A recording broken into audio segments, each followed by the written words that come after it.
1426 সালে গৌড়ের সুলতান এমন একটি ঘড়ি বানাতে বললেন যা সময়কে নিয়ন্ত্রণ করতে পারবে। রাজকীয় ঘড়ি নির্মাতা তারিক উদ্দিনকে এই দায়িত্ব দেওয়া হয়, যিনি মহাজাগতিক চক্রে মগ্ন ছিলেন। তিনি তৈরি করেন একটি ব্রোঞ্জ ঘড়ি যা 7টি লুকানো নক্ষত্রের গতির সাথে মিল রেখে চলে। নির্মাণ শেষের রাতে ঘড়ি ঠিক রাত 12টায় বাজে এবং প্রাসাদের সবকিছু স্থির হয়ে যায়।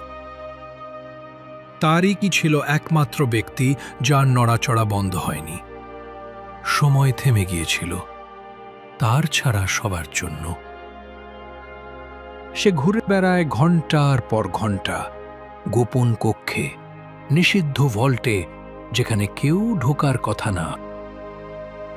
তারপর সে খুঁজে পায় একটি স্ক্রোল, যান্ত্রিক বিজ্ঞানের নয়, রক্তের জাদুবিদ্যার। সেখানে লেখা ছিল সত্যটা।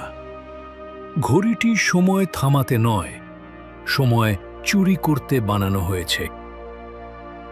বাইরের জগতে যত সেকেন্ড পার হতো, ভিতরে সুলতান ততই উল্টো দিক থেকে কিশোরে পরিণত হতো। তারিক স্ক্রোলটি ধ্বংস করেন, কিন্তু ঘড়ি থামানো যায়নি।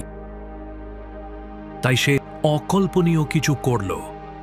সে ঘড়ির ভিতরে প্রবেশ করল। সময় আবার শুরু হল। সুলতান সিংহাসন থেকে উঠলেন, কিন্তু তারিক আর সেখানে ছিল না।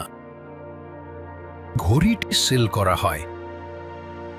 প্রাসাদের ঘরটি মাটির নিচে চাপা পড়ে আর তৈরি হয় এক কিংবদন্তি।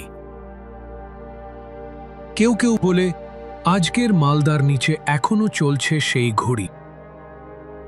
আর রাত ঠিক 12টায় মন দিয়ে শুনলে একবার সেই শব্দটা শোনা যায়। প্রতিটি আত্মার জন্য যেটা ঘড়ি চুরি করেছে।